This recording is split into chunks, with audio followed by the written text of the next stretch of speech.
ಹೇಳಲಿಕ್ಕೆ ಬಯಸ್ತಾ ಇದ್ದೇನೆ. ಈ ಒಂದು ಚುನಾವಣೆ ಹಣಬಲದ ನಡುವೆ ಮತ್ತು ಜನಬಲದ ನಡುವೆ ನಡೀತಿರ್ತಕ್ಕಂಥ ಚುನಾವಣೆ. ಕಾಂಗ್ರೆಸ್ನ ನಾಯಕರು ಈ ಬಾರಿ ಮಂಡ್ಯ ಜಿಲ್ಲೆಯ ಲೋಕಸಭಾ ಕ್ಷೇತ್ರದಲ್ಲಿ ಕುಮಾರಸ್ವಾಮಿ ಅವರು ಸೋಲ್ತಕ್ಕಂಥದ್ದಕ್ಕೆ ನಾವೆಲ್ಲ ಕುತಂತ್ರಗಳನ್ನ ನಡೆಸಿದ್ದೇವೆ. ಸೂರ್ಯ ಚಂದ್ರ ಹುಟ್ಟೋದು ಎಷ್ಟು ಸತ್ಯವೋ ಅಷ್ಟೇ ಕುಮಾರಸ್ವಾಮಿ ಸೋಲೋದು ಸತ್ಯ ಅಂತ ಹೇಳಿದ್ದಾರೆ. ಆದರೆ ಇವತ್ತು ಇಲ್ಲಿ ನಡೆದಿರ್ತಕ್ಕಂಥ ನನ್ನ ಸಾವಿರಾರು ನಮ್ಮ ಪಕ್ಷದ ಕಾರ್ಯಕರ್ತರುಗಳು, ಅಭಿಮಾನಿಗಳು, ತಂದೆ ತಾಯಿಗಳು, ಯುವಕ ಸ್ನೇಹಿತರು ಆ ಮಾತನ್ನ, ಒಂದು ದುರಂಕಾರದ ಮಾತನ್ನ ಹೇಳಿರ್ತಕ್ಕಂಥವ್ರಿಗೆ ಒಂದು ಸಂದೇಶವನ್ನು ಕೊಡ್ತಾ ಇದ್ದೀರಿ. ನಿಮ್ಮಿಂದ ಕುಮಾರಣ್ಣನ್ನ ಸೋಲಿಸಲಿಕ್ಕೆ ಸಾಧ್ಯ ಇಲ್ಲ. ಆ ಶಕ್ತಿ ಇರ್ತಕ್ಕಂಥದ್ದು ಕುಮಾರಣ್ಣ ಗೆಲ್ಲಬೇಕು ಸೋಲಬೇಕು ಅಂತಕ್ಕಂಥ ತೀರ್ಮಾನವನ್ನ ಮಾಡತಕ್ಕಂಥದ್ದು ನನ್ನ ಮಂಡ್ಯ ಜಿಲ್ಲೆಯ 17 ಲಕ್ಷ ಮತದಾರರಲ್ಲಿದ್ದೀರಿ. ಅದು ನಿಮ್ಮ ತೀರ್ಮಾನ ಅಂತಕ್ಕಂಥದ್ದನ್ನ ಈ ಸಂದರ್ಭದಲ್ಲಿ ಆ ನಾಯಕರುಗಳಿಗೆ ಹೇಳಲಿಕ್ಕೆ ಬಯಸ್ತಾ ಇದ್ದೇನೆ. ಅಣತನದಿಂದ ಇವತ್ತು ಮಂಡ್ಯ ಜಿಲ್ಲೆಯ ಜನವನ್ನ ನಾವು ಕೊಂಡುಕೊತೀವಿ ಅಂತ ತಿಳ್ಕೊಂಡಿದ್ರೆ ಅದು ಈ ಜನ್ಮದಲ್ಲಿ ಸಾಧ್ಯ ಇಲ್ಲ. ಮಂಡ್ಯ ಜಿಲ್ಲೆಯ ಜನತೆಯನ್ನ ಪ್ರೀತಿಯಿಂದ ಗೆಲ್ಲುವುದೇ ಹೊರತು ಹಣಬಲದಿಂದ ಗೆಲ್ಲಲಿಕ್ಕೆ ಸಾಧ್ಯ ಇಲ್ಲ. ಅದರ ಅನುಭವಗಳು ಬಹಳ ಸಂದರ್ಭದಲ್ಲಾಗಿದ್ದಾವೆ. ಇವತ್ತು ಒಂದು ನಿಮ್ಮೆಲ್ಲರಲ್ಲಿ ನಾನು ಮನವಿ ಮಾಡೋದು, ಯಾವೊಂದು ಮಂಡ್ಯ ಜಿಲ್ಲೆಯ ಜನತೆಯ ಬದುಕಿನ ಜೊತೆ ಈಗಿನ ಕಾಂಗ್ರೆಸ್ ಸರ್ಕಾರ ಚೆಲ್ಲಾಟ ಆಡಿದ್ದಾರೆ ತಾವೆಲ್ಲ ಗಮನಿಸ್ತಾ ಇದ್ದೀರಿ. ಈ ಬಾರಿ ಕಾಂಗ್ರೆಸ್ ಪಕ್ಷ ಅಧಿಕಾರಕ್ಕೆ ಬರಲಿಕ್ಕೆ ಮಂಡ್ಯ ಜಿಲ್ಲೆಯ ಜನತೆ 6 ಕ್ಷೇತ್ರಗಳಲ್ಲಿ 7 ಕ್ಷೇತ್ರಗಳಲ್ಲಿ ಅವ್ರನ್ನ ಗೆಲ್ಲಿಸಿದ್ದೀರಿ. ಮಂಡ್ಯ ಲೋಕಸಭಾ ಕ್ಷೇತ್ರದಲ್ಲಿ ಅವರು ನಿಮಗೆ ಕೊಟ್ಟಂತ ಕೊಡುಗೆ ಏನು? 7 ಕ್ಷೇತ್ರದಲ್ಲಿ ಅವರಿಗೆ ಗೆಲುವನ್ನ ತಂದುಕೊಟ್ರು. ಮಂಡ್ಯ ಜಿಲ್ಲೆಯ ಜನತೆಗೆ ಕಾಂಗ್ರೆಸ್ ಪಕ್ಷ ಕೊಟ್ಟಂತ ಕೊಡುಗೆ ಇವತ್ತು ಯಾವೊಂದು ಮುಂಗಾರಿನಲ್ಲಿ ಭತ್ತವನ್ನ ಬೆಳಿಲಿಕ್ಕೆ ಬಿತ್ತನೆಯನ್ನ ಮಾಡಲಿಕ್ಕೆ ಹೋಗ್ತೀರಿ. ಈ ಬಾರಿ ಯಾರು ಬಿತ್ತನೆಯನ್ನ ನಮ್ಮ ಭತ್ತವನ್ನ ನಾಟಿ ಮಾಡಬೇಡಿ ಅಂತ ಹೇಳಿ ಇವತ್ತು ಈ ಒಂದು ಸರ್ಕಾರ ತೀರ್ಮಾನ ಏನು ಮಾಡಿದ್ದಾರೆ. ಅದಕ್ಕೆ ಈ ಒಂದು ಜಿಲ್ಲೆಯ ಜಿಲ್ಲಾ ಉಸ್ತುವಾರಿ ಮಂತ್ರಿ ಕಾರಣಕರ್ತರಿದ್ದಾರೆ. ಕಾಂಗ್ರೆಸ್ ಪಕ್ಷದ ಬಗ್ಗೆ ಇರ್ತಕ್ಕಂಥ ಒಂದು ಘೋಷಣೆ ಏನು ಅಂದ್ರೆ, ಕಾಂಗ್ರೆಸ್ ಈ ರಾಜ್ಯದಲ್ಲಿ ಯಾವಾಗ ಅಧಿಕಾರಕ್ಕೆ ಬರುತ್ತೆ ಆ ಎಲ್ಲ ಸಂದರ್ಭದಲ್ಲೂ ಬರಗಾಲವನ್ನು ಜೊತೆಯಲ್ಲೇ ಕರ್ಕೊಂಡು ಬರ್ತಕ್ಕಂಥದ್ದು ಈ ಕಾಂಗ್ರೆಸ್ ನಡವಳಿಕೆ. ಇವತ್ತು ನಮ್ಮ ರೈತರು ಭತ್ತವನ್ನ ನಾಟಿ ಮಾಡಲಿಕ್ಕಾಗಲಿಲ್ಲ. ಈಗಲೂ ಸಹ ಇವತ್ತು ನಾನು ನೋಡಿದೆ, ಕೊಪ್ಪಳದ ಭಾಗಕ್ಕೆ ನಾನು ಹೋದಂತ ಸಂದರ್ಭದಲ್ಲಿ ಅಲ್ಲಿಂದ KM ದೊಡ್ಡಿಯ ಭಾಗದಲ್ಲಿರ್ಬೋದು, ಪಾಂಡಪುರ KR-ಪೇಟೆ ಭಾಗದಲ್ಲಿರ್ಬೋದು, ಯಾವೊಂದು ಕಬ್ಬಿನ ಹೊಲಗಳು ಒಣಗಿ ನಿಂತಿದ್ದಾವೆ, ನೀರಿಲ್ಲದೆ ಇವತ್ತು ಕಬ್ಬಿಗೆ ಬೆಂಕಿ ಹಾಕ್ತಕ್ಕಂಥ ಒಂದು ಪರಿಸ್ಥಿತಿಗಳನ್ನ ಇವತ್ತು ನಮ್ಮ ರೈತರ ಮೇಲೆ ಒತ್ತಡ ಹಾಕಿರ್ತಕ್ಕಂಥದ್ದು ಈ ಕಾಂಗ್ರೆಸ್ ಸರ್ಕಾರ ಅಂತಕ್ಕಂಥದ್ದನ್ನ ಈ ಸಂದರ್ಭದಲ್ಲಿ ಹೇಳಲಿಕ್ಕೆ ಬಯಸ್ತಾ ಇದ್ದೇನೆ. ಇವತ್ತು ನನ್ನನ್ನ ಕೇಳ್ತೀರಿ, ಕುಮಾರಸ್ವಾಮಿ ಈ ಒಂದು ಜಿಲ್ಲೆಗೆ ಕೊಟ್ಟ ಕೊಡುಗೆ ಏನು ಅಂತ ಹೇಳಿ.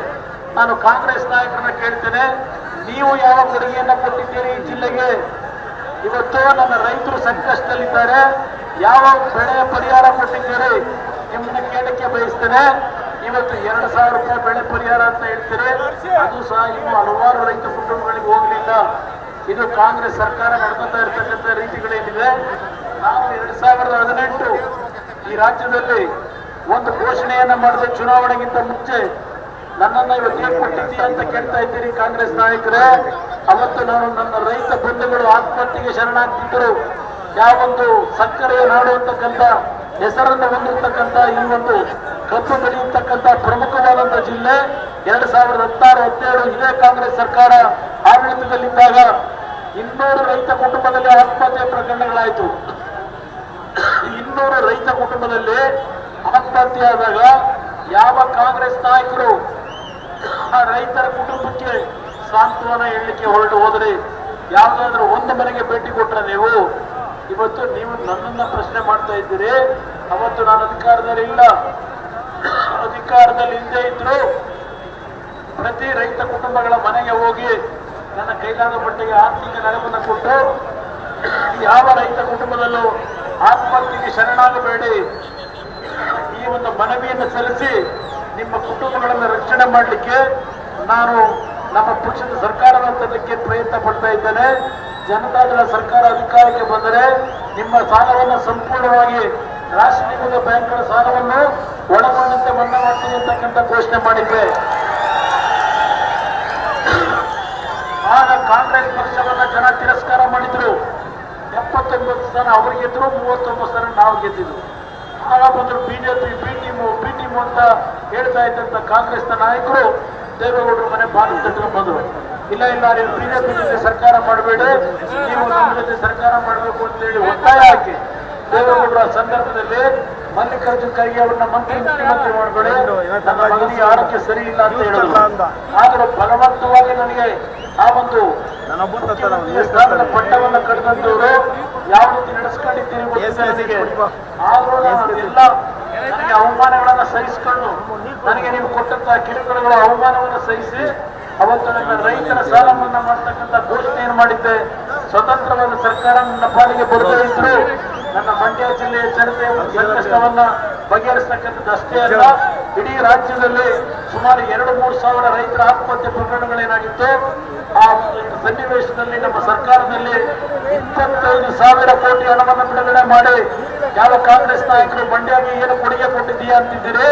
750 ಕೋಟಿ ಹಣ ನನ್ನ ರೈತರ ಸಾಲವನ್ನು ಮನ್ನಾ ಮಾಡುವಂಥದ್ದು ಇವತ್ತು ನಾನು ನೆನಪಿಸ್ಕೊಡ್ತಾ ಇದ್ದೇನೆ. ಯಾವ ಮೈಸೂರು ಕಾರ್ಖಾನೆ ಬಗ್ಗೆ ಹೇಳ್ತಾ ಇದ್ದೀರಿ. ನಾನು 2ನೇ ಬಾರಿ ಮುಖ್ಯಮಂತ್ರಿ ಆದಾಗ 400 ಕೋಟಿ ವೆಚ್ಚದಲ್ಲಿ ಒಂದು ಕಾರ್ಖಾನೆಯನ್ನು ತೆಗಿಬೇಕು ಅಂತ ಹೇಳಿ 100 ಕೋಟಿ ಅಡ್ವಾನ್ಸ್ ಹಣವನ್ನ ಇಟ್ಟೆ. ನಾನು ನನ್ನನ್ನು ರಾಜೀನಾಮೆ ಪಡೀತಕ್ಕಂಥ ಕೆಲಸ ಮಾಡಿ ಅವತ್ತು ಆ ಕೆಲಸ ಮಾಡಲಿಕ್ಕೆ ಬಿಡಲಿಲ್ಲ.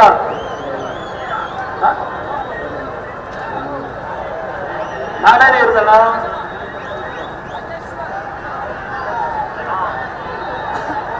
ಎರಡು ಕೇಳ ನನಗೆ ಇಲ್ಲ ಎಲ್ಲೇ ದೈವಶಾಲ ತಿರುವತ್ತೀನಿ. ಇದು ನಮ್ಮ ರೈತರಿಗೆ ನಾನು ಕೊಟ್ಟಂತ ಕೊಡುಗೆ ಏನಿದೆ, ನನ್ನ ರೈತ ಬಂಧುಗಳನ್ನು ಬದುಕಿಸಬೇಕು, ಅವರ ಬದುಕನ್ನು ಸರಿಪಡಿಸಬೇಕು ಅಂತ ಹೇಳಿ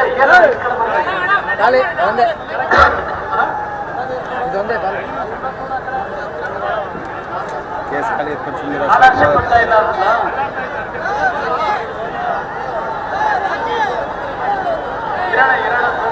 ಈ ಕಡೆ ಬರೋಣ ಕೇಳಲ್ಲ, ಈ ಕಡೆ ಬರೋಣ, ಈ ಕಡೆ ಬರೋಣ. ದಯವಿಟ್ಟು ಒಂದು ನಿಮಿಷ ಜನ ಹೇಳ್ತಾರೆ, ಒಂದು ನಿಮಿಷ ಇರೋಣ.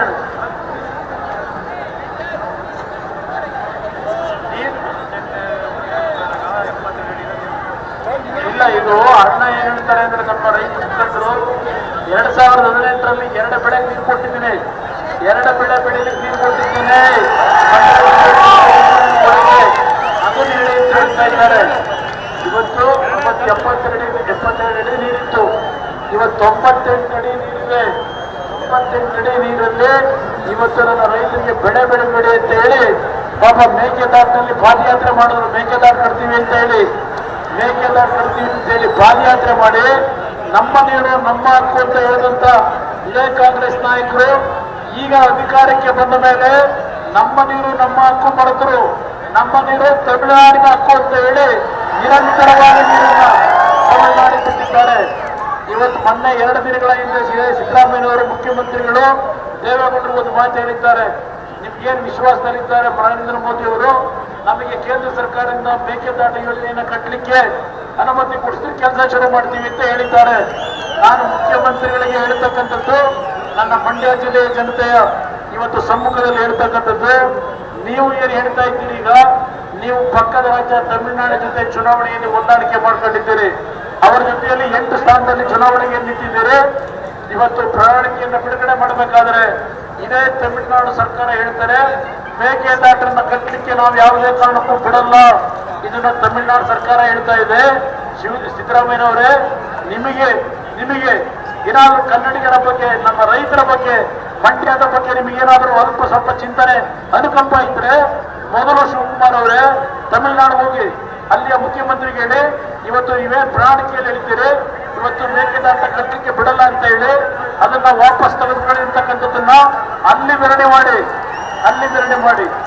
ಅವರಿಂದ ಅನುಮತಿ ತಗೊಳ್ಳಿ, ಅವ್ರನ್ನ ಒಪ್ಪಿಸಿ 5 ನಿಮಿಷದಲ್ಲಿ ನರೇಂದ್ರ ಮೋದಿ ಅವರಿಗೆ ಹೇಳಿ ಮೇಕೆದಾಟಿಗೆ ಶಂಕುಸ್ಥಾಪನೆ ಇರಿಸ್ತಕ್ಕಂಥದ್ದು ಅಷ್ಟೇ ಅಲ್ಲ, ಮೇಕೆದಾಟಿಗೆ ಹಣವನ್ನು ಬಿಡುಗಡೆ ಮಾಡಿಸಿಕೊಡ್ತಕ್ಕಂಥದ್ದು ನಮ್ಮ ಜವಾಬ್ದಾರಿ. ನೀವು ಮೊದಲು ತಮಿಳುನಾಡು ಅವ್ರಿಗೆ ಹೇಳಿ,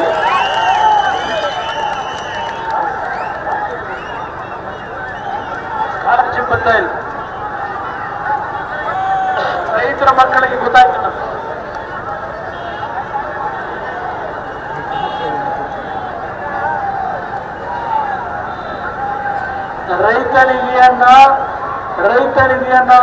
ಯಾವ ರೈತರ ಮಕ್ಕಳಿಗೆ ಕೊಡ್ತಾ ಇದ್ರು ಅದೆಲ್ಲವನ್ನು ಈ ಸರ್ಕಾರ ಇವತ್ತು ಸಂಪೂರ್ಣ ಬಂದ್ ಮಾಡಿದ್ದಾರೆ. ಎಲ್ಲ ರೀತಿಯ ಶಿಕ್ಷಣದಲ್ಲಿ ಶುಲ್ಕವರಿಗೆ ಏನೋ ಒಂದು ಫ್ರೀ ಸ್ಕಾಲರ್ಶಿಪ್ ಇತ್ತು, ಅದು ಇಲ್ಲ.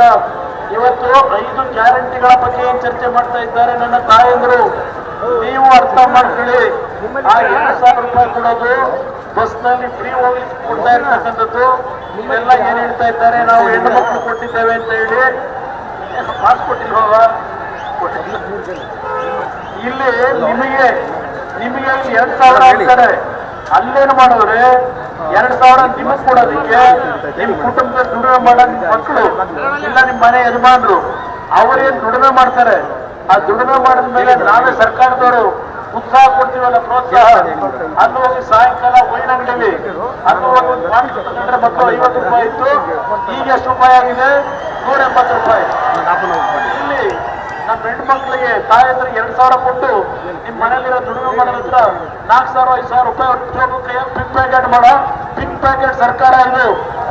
ಅದಷ್ಟೇ ಅಲ್ಲ ನಮ್ಮ ರೈತರ ಹೊಲಕ್ಕೆ ಬೋರ್ವೆಲ್ಗಳನ್ನ ಕೊಡಿಸಿ ಡಿಸಿ ಹಾಕಿ ಅಂತ ಹೇಳಿದ್ರೆ, ಒಂದು ನಿಮಿಷ ಡಿಸಿ ಹಾಕಿ ಅಂತ ಹೇಳಿದ್ರೆ ನಮ್ಮ ಕಾಲದಲ್ಲಿ 10,000 ರೂಪಾಯಿ ಡಿಸಿ ಹಾಕ್ತಿದ್ವಿ ಯಡಿಯೂರಪ್ಪನವರು. ನಾವು ಈ ಸರ್ಕಾರದಲ್ಲಿ ಎಷ್ಟು ತಗೋತಾ ಇದ್ದಾರೆ ಒಂದು ಡಿಸಿ ಹಾಕ್ಲಿಕ್ಕೆ?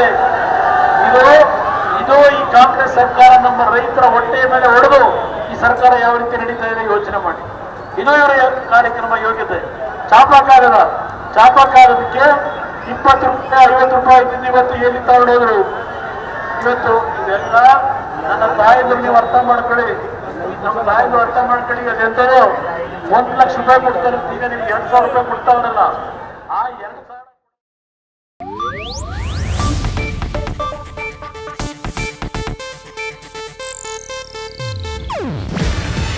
ಇದು ಏಷ್ಯಾನೆಟ್ ನ್ಯೂಸ್ ನೆಟ್ವರ್ಕ್ ಪ್ರಸ್ತುತಿ. ನೀವು ನೋಡ್ತಿದ್ದೀರಾ ಏಷ್ಯಾನೆಟ್ ಸುವರ್ಣ ನ್ಯೂಸ್.